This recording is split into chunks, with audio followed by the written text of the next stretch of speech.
99 Jam, South Florida's only station for hip hop and R&B. Afternoon jump off going down with the LIT, always on fire. And I definitely have to call my man that's in the building right now.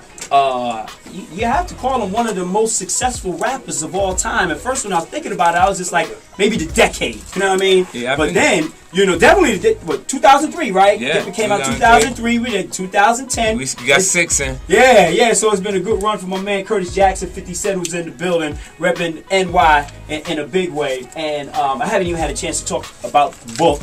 Yeah, Now I heard you mention it's 5 on Top the bestsellers 5 list. Wall Street Journal bestsellers list. Did you have a lot of input in writing, or Yeah, just I did. like... Me and Robert Greene, we worked on this book since 2006. I had a chance to previously read his 33 Strategies of War, right? The 48 Laws of Power, and then Art of Seduction. And when I got to like the middle of that book, I said I want to meet this guy. Right. I wanted to see if he was the guy that did the research or if he was actually applying this information to himself. Because we got people that got their master's degrees in different areas that just really have great short-term memories and retain information long enough. Selective memory. Yeah, and they retain the information long enough to pass their midterms and move forward, and then they dump that. Right. They dump their data, so a lot of times they're getting to the workspace and they're not actually utilizing the information that they've already been exposed to.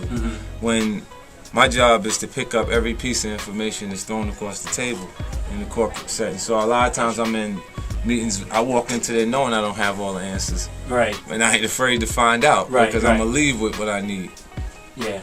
And so that's why the book is successful right now. And you can cop it. Yeah. You can get it right now. And through the books and literature, you're doing the movies and you've got that crime wave. Yeah. Now the movie comes with the CD. Yeah, the actual, before Self-Destruct, the album, it has a film that's inspired by it, this package with it. So when you purchase the CD, you get the actual straight to DVD film. It had a little bit of that Pacino, De Niro feel to it. You know what I mean? I had a chance to see it, and I saw the scene when you walk into the, I guess you call it the warehouse. Right. And you got the money. Funny line was like, yo, you left the money?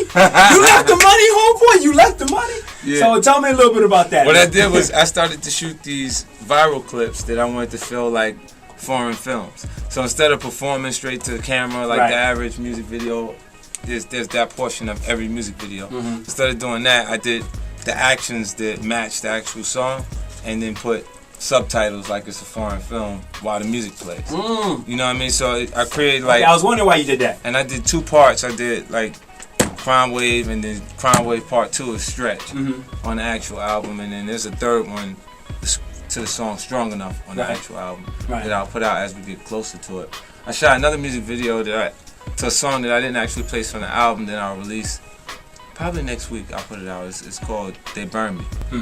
And I was talking about, look at what they did to me. They burned me. They turned me into an animal. They flipped, son. They burned me. So, to the first degree, me, son. They hurt me. I looked out for these motherfuckers. They burnt me. Wow. Wow. So I also heard you say that you feel as if, let's say, I don't want to misquote you. Like, you feel as if people supposed to hate you.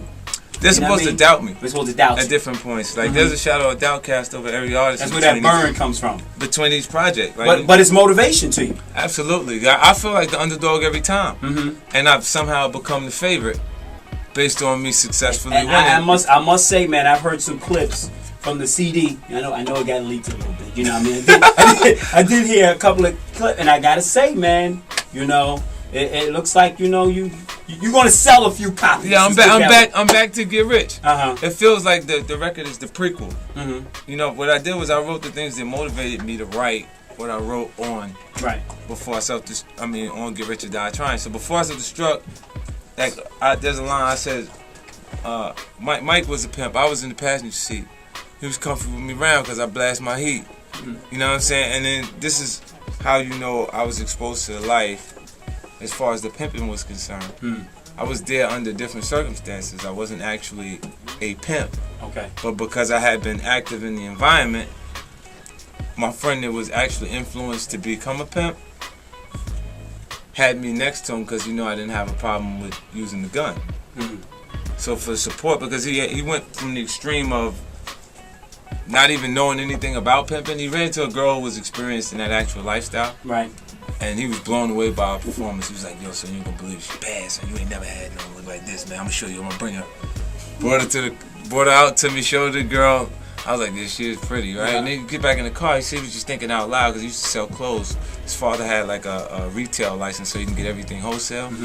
And while he was actually selling the clothes, he just thinking out loud with her around. He said, man, I gotta get this money because he ain't been focusing on selling the clothes for the few days that he been around her. She said, I can show you how to get money. She was really running from my ass whooping, from pimping that she was already with. So she went and created a new situation that she was comfortable with, where she was actually more of a pimp than he was.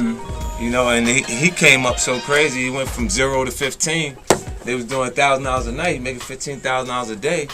Changed his life completely. He started telling me, yo, listen, it's all kind of pimping going on. He tried to explain to me how my grandmother. He said, what your grandmother doing? I said, she at the house. And where your grandfather at? He at work. Tell me there ain't no pimping going on.